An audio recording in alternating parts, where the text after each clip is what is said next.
Hello and welcome to Projector, and on this episode, the return of Xander Cage brings Vin Diesel back to the XXX franchise, and he's got a new team alongside him. When a device called Pandora's Box that can make satellites fall out of the sky and targeted strikes is stolen, CIA agent Jane Mark, played by Toni Collette, knows who to call. Xander Cage, played by Vin Diesel, the original XXX, who has been living in exile since he faked his own death. To chase the thieves, Donnie Yen, Deepka Padukone, Serena, Tony Jaa's Talon, and Michael Bisping's Hawk, Xander assembles a team just as extreme as he is, including Ruby Rose's Adele, Rory McCann's Tennyson, and Chris Wu's Nyx to help him save the world. In 2002, the James Bond franchise stumbled with Die Another Day and found its throne threatened by a young upstart that showed how out of touch it was at that moment, and that movie was The Bourne Identity.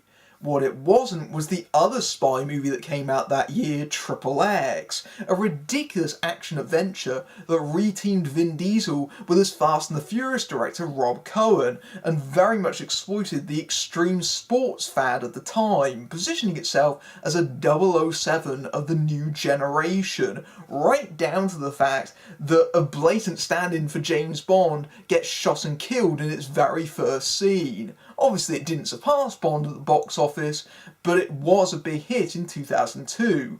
Unfortunately, the fledgling franchise was quickly put to bed after Diesel refused to return for its sequel, 2005's State of the Union, or The Next Level as it was known internationally, prompting Ice Cube to fill in.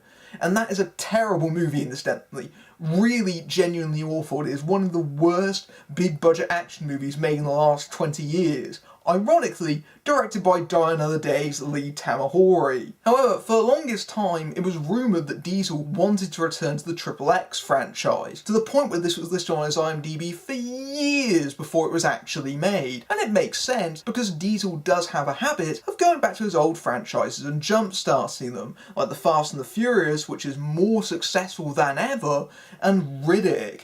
Although, Mr. Diesel, if you are watching this, in 15 years' time, I really don't want to see you try and revive The Last Witch Hunter. Watching XXX Return of Xander Cage, it's immediately obvious why Diesel wanted to return to this franchise. He wants another Fast and Furious. Everything about this movie is trying to reconfigure the XXX franchise into something like the Fast and Furious series, which makes sense because that was similarly retooled. It started out in street racing, but as it went along, it became more of these heist and spy thrillers that were connected together by this huge family-like cast that gave it an almost soap opera kind of feeling, and audiences really responded to that. And there really isn't a whole lot of difference between something like Fast and Furious 6 or this movie, for example. There really isn't. And so you can feel the huge success of the Fast and Furious series at this present time really pressing upon XXX 3. And the first thing that's immediately noticeable is that the Xander in this movie is suddenly a team player. In the original movie, he was very much this rebel that played by his own rules, so it obviously makes sense that he goes out as a spy on his own. The fact that he's now a team player in this movie, not only does it make him less of a James Bond clone, because obviously we've added those Fast and Furious elements in there, but also, weirdly, it doesn't make a lot of sense in terms of his actual character, because there are scenes early on that try to recapture that sense of rebellion. But we know that he's a good guy. We know that he's, helping people out. It doesn't seem like it's very genuine. Oh, he helps people steal cable. Wow, really fighting the man there. And when I say this movie is a blatant attempt to copy the Fast and Furious, that does sound rather cynical and calculated, which it is, I'll get to that. But when it comes to Diesel himself, his enthusiasm is very genuine. It's clear that he's wanted to bring this character back for a very long time and is really enjoying playing him again.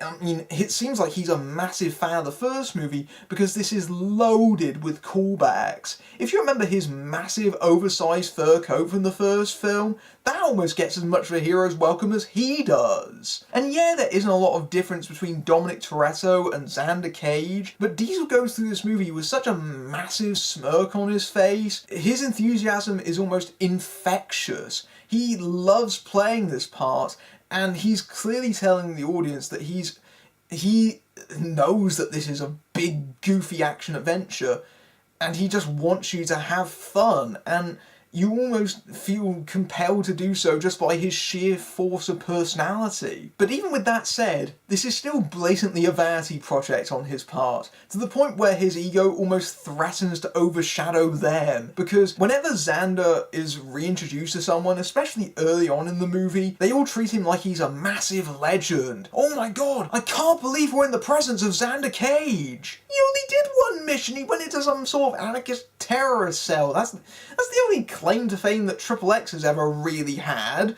But no, everyone just is awe-inspired by Xander Cage, especially if they're women. My goodness, does this movie have problems with how it treats women. Surprise! I mean, again, another thing lifted from Fast and Furious is there's a lot of, sexualized women, the camera ogles them. There is a scene early on, I kid you not, where Diesel actually has an orgy. It almost threatens to become XXX, a XXX parody. Right down to the dialogue that includes lines like, oh, they like stiff odds. There is a lot of scenes where Diesel sleeps with women, or scenes where women approach Diesel in a very sexual manner, to the point where one particular fangirl actually reveals her safe word to him, almost unprompted. It's very awkward. Okay, I know you're approaching 50, Diesel, but seriously, you don't have to reaffirm what you do for your country. And yes, they do go back to that line. But it's clear what the film wants most out of its Fast and Furious connection is its massive international revenue. This whole movie is made for a global audience and done in a specific way so they can push stars in certain territories. There's Bollywood star Deepika Padukone, who is a huge star in India, making an unexceptional Hollywood debut here. And for Asian territories, we have Chris Wu, Donnie Yen, and Toni Jaa. The first thing you see in the movie is not one, but two Chinese production company logos. It's that kind of movie. It's this modern version of the Hollywood blockbuster that plays towards every specific market. That it's clear that this is a very brazen attempt to try and cultivate as many audiences as possible. To a certain extent, it does feel like these cast members were chosen more for their recognisability in certain markets and less towards what they actually bring to the movie. Chris Wu, for example, plays a character who's really good at DJing. Apparently that comes in handy at one point in the movie. He provides a minor distraction. That is basically all his character exists to do in the entire movie. Toni Jaa, who previously appeared in Fast and Furious 7, and I felt was underused in that movie, but he was used far better there than he is here. He's just another player in the cast. He occasionally does some, minor stunt work, but we've seen Jaa be so much better. In fact, weirdly, I don't even think he gets a major fight scene in the movie, unless I forgot. He doesn't really get a moment to shine in the same way that Donnie Yen does. But the real highlight is Donnie Yen. I love the fact that he's ascended to Western mainstream popularity. He stole the show in Rogue One, and he does the same here. He doesn't get a lot of fight scenes in this movie because he's mostly the adversary of Diesel's character, but when he does, director DJ Caruso, who did Eagle Eye and Disturbia, while quietly sweeping the disappointments from under the rug, he allows Yen room to fight. A lot of Western Hollywood directors, when they get these Asian martial artists in their movies, they cut too quickly and they frame it too closely because they're used to working with Western action stars that don't know how to fight and they're trying to cover it up. You can see that in the scenes with Diesel in this movie, because obviously there's a lot of stunt doubles that they're trying to hide, because Diesel isn't going to be doing all those stunts by himself. And because Yen has those abilities, Caruso lets the choreography breathe. It allows the shots to be fairly continuous. That really gives Yen the chance to show off what he can really do to a certain extent, while still limited by the fact that this is an ensemble movie. When it comes to other cast members, Ruby Rose as a sniper that Xander employs seems again more like a sexualized character than a powerful female character in her own right. Nina Dobrev as the replacement Q character, replacing Michael Roof, who died between XXX movies. She's a little bit annoying. Her sort of constant talking shtick does great after a while, I have to say. She's clearly taken from the Fitz and Simmons mould of being the hot, nerdy character. In fact, a lot of XXX, Return of Xander Cage, actually reminded me of an episode of Agents of S.H.I.E.L.D., and that's probably not a great thing to be reminded of when you're watching a major theatrical release. Elsewhere, Samuel L. Jackson does reprise his role as Gibbons, but only very briefly, almost borderline a cameo, getting quickly written out as he tries to recruit Brazilian soccer star Neymar, who's in the movie because, international markets. Instead, he's replaced for the most part by Toni Collette.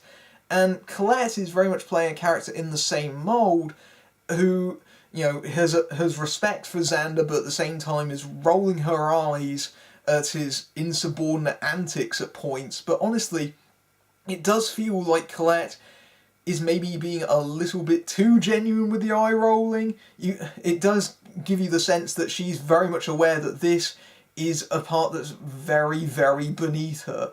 It's an obvious paycheck performance in this movie.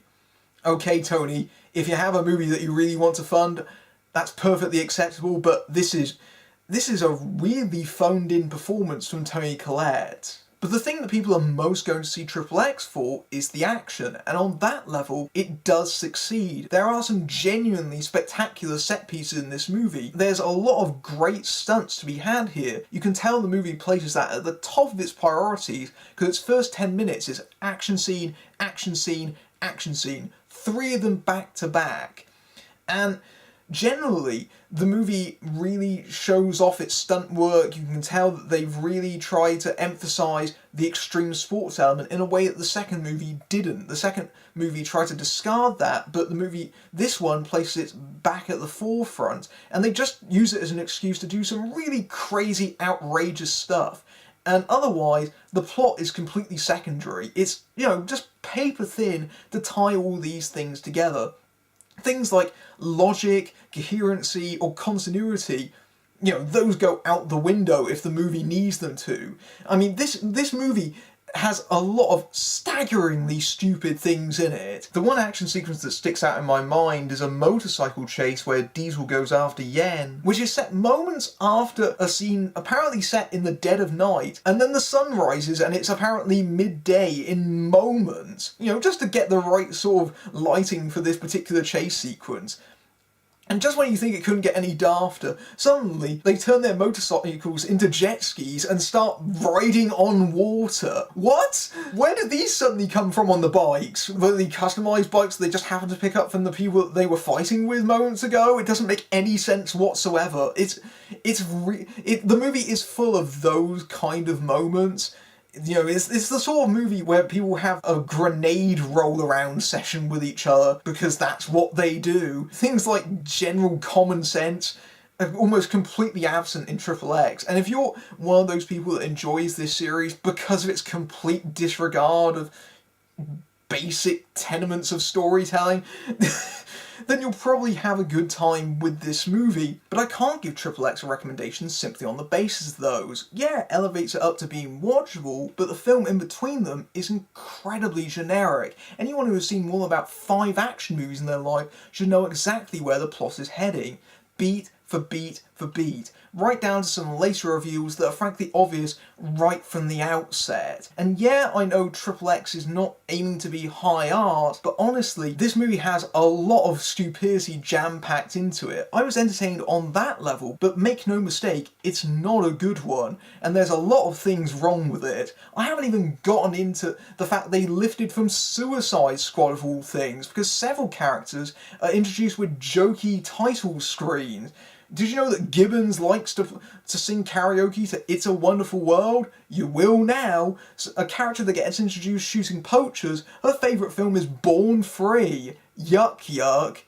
The film is full of that kind of cringe-worthy stuff. So honestly, the way that I would best recommend XXX 3 is wait for it to come out on Netflix or on home video, and that way you can fast forward through to the action sequences.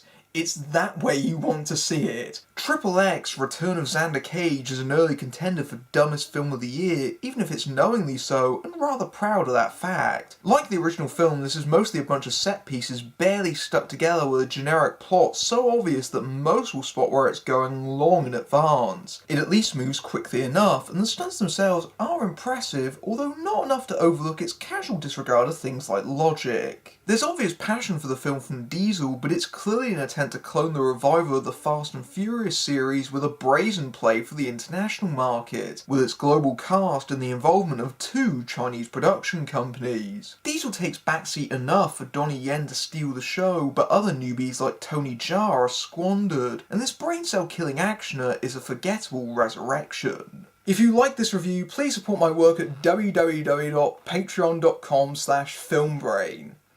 Until next time, I'm Matthew Buck, fading out. Guns, girls, global domination. Xander Cage is back.